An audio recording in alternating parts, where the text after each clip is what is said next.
അപ്പോൾ കുഞ്ഞേ, എന്തോ പിതാവ് ദൈവമല്ലേ? ആണ്.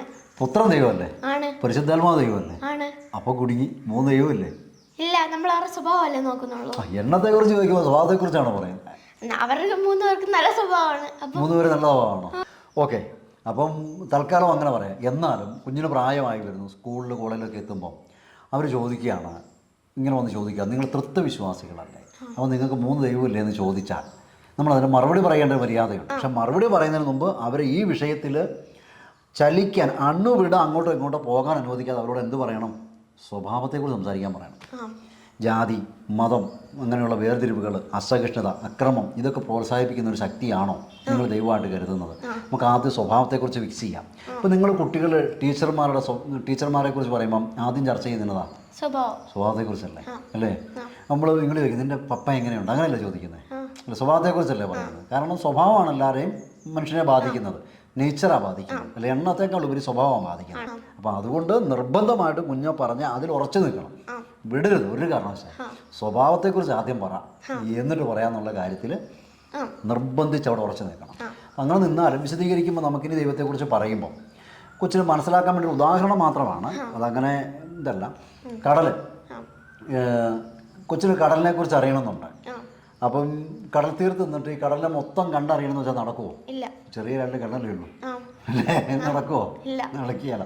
അപ്പോൾ പിന്നെയുള്ള മാർഗം എന്താ? ഒന്നല്ലെങ്കിൽ കടല് ചെറുതാകണം, അല്ലെങ്കിൽ കുഞ്ഞ് കടലിനോളം വലുതാകണം. അപ്പോൾ അത് സാധിക്കുമോ? സാധിക്കാം. അപ്പോൾ അതേപോലെ ഒന്നുകിൽ ദൈവം നമ്മളോളം ചെറുതാവണം, അല്ലെങ്കിൽ നമ്മൾ ദൈവത്തോളം വലുതാവണം. അപ്പോൾ ഒത്തിരി ദൈവം ഉണ്ടാകാൻ പറ്റുമോ? അപ്പം മനുഷ്യന് പരിമിതിയുണ്ട്. പിന്നെ പരിമിതി ഇല്ലാത്തവൻ ആരാ? ദൈവം. അപ്പോൾ ദൈവം ചെറുതാകലെ പ്രായോഗികമായിട്ടാണ്, അല്ലേ? ചോദ്യം ചോദിക്കുന്ന ആളാരാ? മനുഷ്യൻ. നമ്മളല്ലേ ചോദ്യം ചോദിക്കുന്നത്. ആർക്കാണ് ബോധ്യപ്പെടേണ്ടത്? മനുഷ്യനാണ് ബോധ്യപ്പെടേണ്ടത്. അപ്പം ബോധ്യപ്പെടുത്തേണ്ട കടമ ആർക്കാണ്? ശക്തനായവനാണ്, അല്ലേ? അപ്പം ഇനി കടല് കുഞ്ഞാവുന്നു, ഒന്നിന് തന്നെ കുറിച്ച് പഠിപ്പിക്കുന്നു. അപ്പോൾ ഒന്നിലും മനുഷ്യൻ വലുതാകേണ്ട, ദൈവം കുഞ്ഞാണ്. അപ്പം നമുക്ക് ഇന്നും ലോകത്തിലേക്ക് നോക്കിക്കഴിഞ്ഞാൽ ദൈവത്തെ, കടൽ കണ്ടവരൊക്കെ വന്ന് കടലിനെ കുറിച്ച് പറയുന്നുണ്ട്. അപ്പം കടൽ കണ്ട ഒരാൾ കടലിനെ കുറിച്ച് പറഞ്ഞാൽ എങ്ങനെയാ പറയുക? ആ മനുഷ്യൻ കണ്ട കടലിനെ കുറിച്ച് പറയുള്ളൂ, അല്ലേ? അപ്പോൾ അതേസമയം കടൽ കുഞ്ഞായിട്ട് വന്ന് പറഞ്ഞാലോ അത് കറക്റ്റായിരിക്കും. കടലിനെ കുറിച്ച് പറഞ്ഞാലേ ശരിയാവുള്ളൂ. ഇപ്പം കൊച്ചിനെ കുറിച്ച് പറയുന്നല്ലേ കൊച്ചിൻ്റെ ഇഷ്ടം, കൊച്ചിന് ശരിയാകുന്നുള്ളൂ. ഞാൻ പറഞ്ഞാൽ ശരിയാകുമോ? ഇല്ല. എന്ന് പറഞ്ഞ് ദൈവത്തെക്കുറിച്ച് വെളിപ്പെടുത്തിയാൽ മാത്രമേ അത് ശരിയായ വെളിപ്പെടുത്തലാവുള്ളൂ എന്ന് അവരോട് പറയണം. അപ്പോൾ ദൈവത്തെക്കുറിച്ച് അറിയാനുള്ള മാർഗം പലരും പറഞ്ഞതുണ്ട്, ദൈവം വെളിപ്പെടുത്തിയിട്ടുണ്ട്. പലരും പറഞ്ഞത് ശരിയാവുമോ?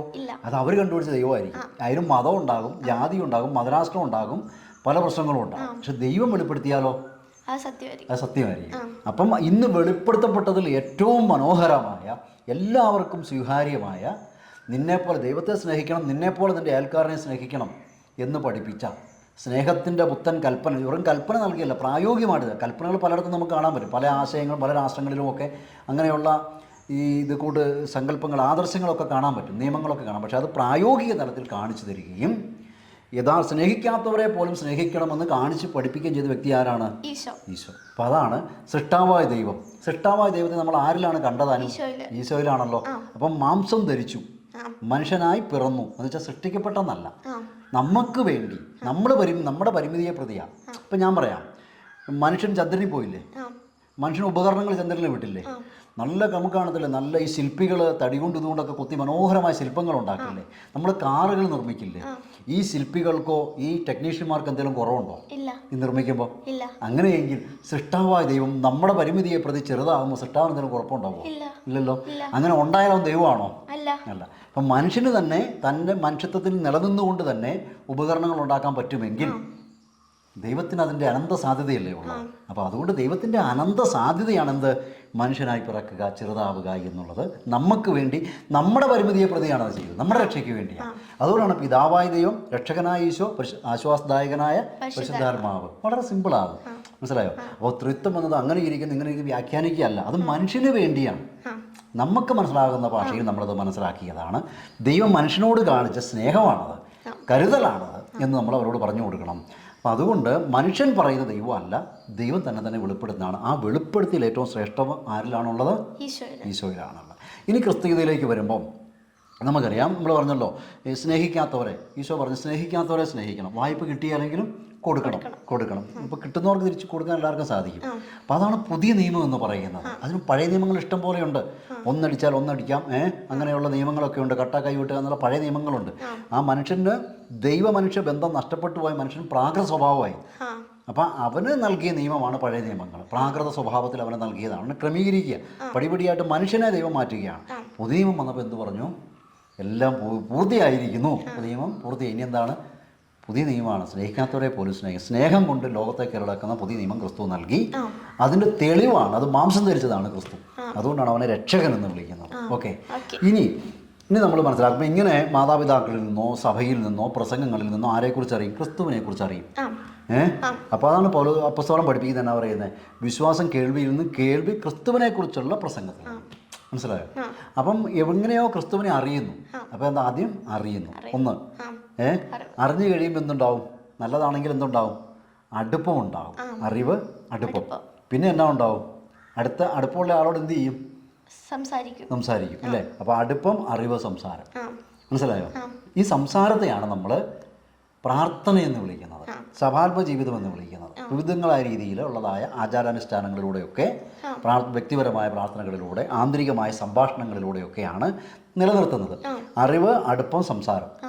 ഇത് നമ്മളിൽ എന്ത് രൂപീകരിക്കും? ക്രിസ്തീയത രൂപീകരിക്കും. മനസ്സിലായോ? ഒരു ഉദാഹരണം, യഹൂദർ. അവരെവിടെ പോയാലും യഹൂദരാണ്. മനസ്സിലായോ? അറിവ്, അടുപ്പം അതിൽ നിന്ന് അവർക്കറിയാവുന്ന അവർ നിലനിൽക്കുക. അപ്പോൾ എവിടെ പോയാലും യഹൂദരാണ്. മനസ്സിലായോ? അപ്പം ഈ അറിവ്, അടുപ്പം, സംഭാഷണം, പ്രാർത്ഥനാ ജീവിതം, ഇത് നടത്തുന്ന വ്യക്തി ക്രിസ്തുവിലായിരിക്കും. മനസ്സിലായോ? അതാണ് നാം ദൈവത്തിൻ്റെ കരവേലയാണ്. നാം ചെയ്യാൻ വേണ്ടി ദൈവം മുൻകൂട്ടി ഒരുക്കിയ സൽപ്രവർത്തികൾക്കായി ക്രിസ്തുവിൽ സൃഷ്ടിക്കപ്പെട്ടവരാണ്. അതാണ് ക്രിസ്ത്യൻ ഇതിൻ്റെ വ്യത്യാസം. ഞാൻ നിങ്ങൾക്ക് വേണ്ടി എന്ന് പറയുക. ഈ വ്യത്യാസം നമ്മൾ മനസ്സിലാക്കണം. മനസ്സിലായോ? നിങ്ങൾ ദൈവപുത്രന്മാരാണ്, ദൈവപുത്രിമാരാണ്. ദൈവപുത്ര സ്ഥാനത്തേക്ക് ദൈവം മനുഷ്യനായി മാറി നമ്മളെ ദൈവപുത്രന്മാരാക്കി മാറ്റുവാൻ, പുത്രിമാരാക്കി മാറ്റുവാൻ. മനസ്സിലായോ? അപ്പോൾ അതെങ്ങനെയാണ് സാധിക്കുന്നത്? പരിശുദ്ധാത്മാവ് നമ്മൾ വന്നു കഴിയുമ്പോൾ, ഈ അറിവ് കണ്ടു കഴിയുമ്പം ഈ പ്രാർത്ഥിക്കുന്ന വ്യക്തിയിൽ ആര് നിറയും? പരിശുദ്ധാത്മാവ്. പിന്നെ നമ്മൾ ജീവിക്കുന്ന ആത്മാവിലുള്ള ജീവിതമാണ്. മനസ്സിലായോ? അപ്പോൾ അതാണ് ക്രിസ്തീയത. അപ്പം അറിവ്, അടുപ്പം, സംസാരം അഥവാ പ്രാർത്ഥനാ ജീവിതം. അപ്പോൾ ഇത് ഗാർഹിക സഭ. അപ്പോൾ ഇത് നമ്മൾ ഈ പ്രാർത്ഥനാ ജീവിതം ഗാർഹിക സഭയിൽ നടത്തും. വ്യക്തിസഭ, നീ കൊച്ചാകുന്ന വ്യക്തി, ആ വ്യക്തി ആയിരിക്കുന്ന ഗാർഹിക സഭ, ഈ ഗാർഹിക സഭയായിരിക്കുന്ന പ്രാദേശിക സഭ അഥവാ ഇടവക എന്ന് വിളിക്കുന്നു. അപ്പം ഇത് മൂന്നും നമ്മൾ ഒരുമിച്ച് കൊണ്ടുപോകണം. ഇതിൽ ഏതെങ്കിലും ഒരു കണ്ണി പൊട്ടിപ്പോയാൽ വീണുപോകും. മനസ്സിലായോ? അതാണ് അപ്പസ്തലന്മാരുടെ പ്രബോധനം, കൂട്ടായ്മ, അപ്പം മുറിക്കൽ എന്നിവയിൽ അവർ സദാ താല്പര്യപൂർവ്വം പങ്കെടുത്തു. അങ്ങനെ അവർ കളക്റ്റീവ് ഒരു ആരാധനാ സമൂഹമായി, സാക്ഷി സമൂഹമായി മാറി. ഇത് മൂന്നും, വ്യക്തിപരം, കുടുംബം, പ്രാദേശിക സഭ, ഇത് മൂന്നും ഒരേപോലെ പോകണം. ഇതിലും മാറിപ്പോയി കഴിഞ്ഞാൽ വീണു പോകും. പിന്നെ ഒരു ക്രിസ്ത്യാനിയെ സംബന്ധിച്ച് അവർക്ക് ഏറ്റവും വലിയ പ്രത്യേകത, അവർക്ക് രാഷ്ട്രത്തോട് കമ്മിറ്റ്മെൻ്റ് ഉണ്ടാവും. രാഷ്ട്ര നിർമ്മിതിയിൽ അവർ ഇടപെടും. വിദ്യാഭ്യാസപരമായും മറ്റു രീതിയിലുമൊക്കെ ക്രിസ്ത്യാനികൾ രാഷ്ട്ര നിർമ്മിതിയിൽ ഇടപെടണം.